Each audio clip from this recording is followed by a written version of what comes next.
Hi everyone, this is Mrs. Schultz and I am here to record a pre-recorded session actually for your Tuesday, November 3rd Class Connect. I have a conflict that morning, so I have opted to make a short recording. This should take about 10 minutes, and then at the end there'll be an exit ticket for you to fill out. So we will get started. So just a couple reminders about our calendar. This week you'll be finishing up Unit 3. Today you have a lesson discussing tone, voice, and humor in nonfiction. So some of the themes that are related to the short stories that you read last week and those that you'll be reading this week. On Tuesday, November 3rd, that is the day that you'll be reading A Witch Trial at Mount Holly. On Wednesday, November 4th, Uses and Abuses of the Umbrella, followed by a short quiz. And then on Thursday and Friday, you'll be working on a character analysis, which will be the final assignment for Unit 3. I'll explain a little bit more about what to plan for and what to work on for that character analysis today. Some Quarter 1 deadline reminders. Teachers will be entering midterm grades in Infinite Campus on Friday, November 13th. That's about a week after the quarter ends. I will also be closing drop boxes for all teacher-graded assignments from Quarter 1 on this date. So on November 13th, those longer assignment drop boxes will be closed. So this includes everything from Units 1, 2, and 3. Please do your best to turn in late assignments as soon as you can in order to receive credit. Most of you are caught up, but if you had any issues that caused you to fall a little bit behind, try to get those turned in as soon as you can. Remember that assignments submitted over 1 week past the original deadline are subject to point deduction. So some people are asking at what point an assignment is not going to be worth full credit. I'm pretty lenient in the sense that if it's turned in within the same week that it was assigned, I generally don't deduct points. But if it exceeds that week-long kind of grace period, then I will be most likely deducting a few points per day. Assignments that are over 30 days late are worth at most half credit, and drop boxes for these assignments will generally be closed shortly after the 30-day mark, with the exception being only right around quarter break or semester break, obviously, where you have a limited amount of time to turn in those assignments that are due close to the end of those quarters or semesters. So if you have questions about that, reach out. If I had all of you here in person, we'd do a little discussion about your thoughts about The Most Dangerous Game. It tends to be one of those short stories that people have strong opinions about, positive or negative.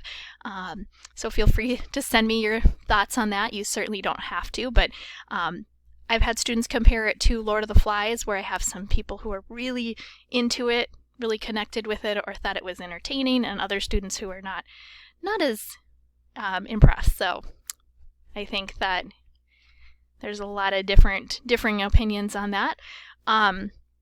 Your final task for Unit 3, which is due Friday, November 6th, is the character analysis assignment, which you're going to have 2 days to work on.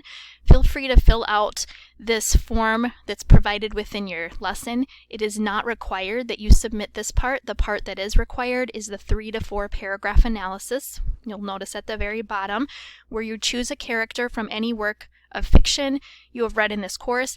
I'd prefer it be from Unit 3, just so that I can assess your understanding of a character from this particular unit. So you have a few choices there. Basically guidelines. Obviously you want to tell me who you are analyzing, the title of the work, and the author. Organize your analysis around a thesis that you state in the introductory paragraph. So thinking about, what claims can you make about your chosen character, what your thesis might be, and if you need some assistance with forming a thesis, please come to one of my optional sessions this week and I can help you with that. Your thesis should involve one or more character traits or motivations and how they contribute to the development of that character throughout the story. Could also address other characters and how those character traits contribute to plot or theme within the story as well. And then you would want to develop the thesis or support your thesis in the body of the analysis, supporting your ideas with evidence from the chosen text. All right, so thinking about, I think I lost my order here. So thinking about this, what does it mean to develop a thesis around a character? How might you go about doing this? If this is something you're struggling a bit with, I'll be here on Wednesday, November 4th, and then also again on Friday morning, November 6th. So please come to my optional sessions and I can help you based on your particular chosen character. So in this unit, we talked a lot about The Most Dangerous Game, and we did not talk as much about the other three stories, but feel free to use any one of the stories from the unit and choose any character. I would just recommend choosing a character you found interesting and that you feel like you have enough to say about this character to develop your thesis. All right.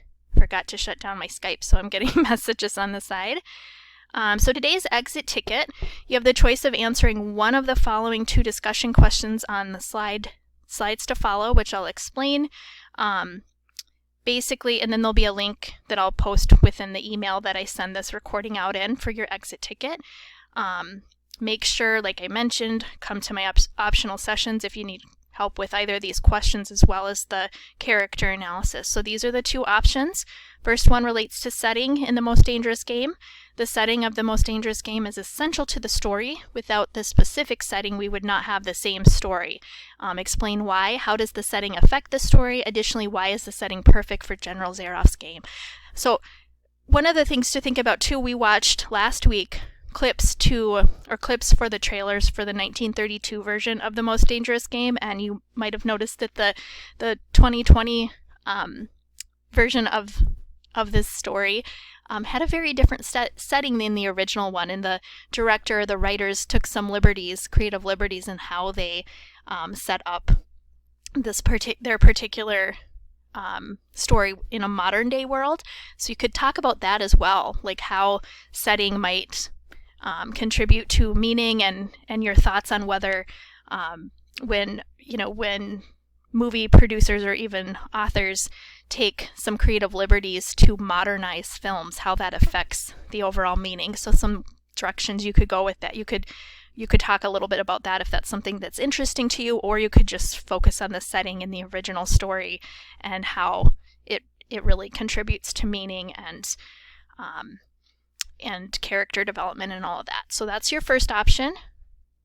Discussion question number 2. As the protagonist in The Most Dangerous Game, Rainsford is consistently conflicted with external conflicts.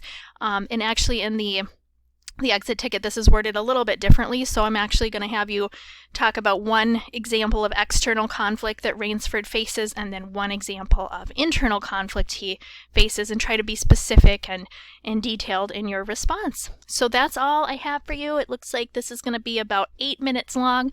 If you have any questions about any of this, please reach out and have a great week. I will be back in my targeted sessions tomorrow and Friday if you need any help. Thanks, guys. Bye-bye.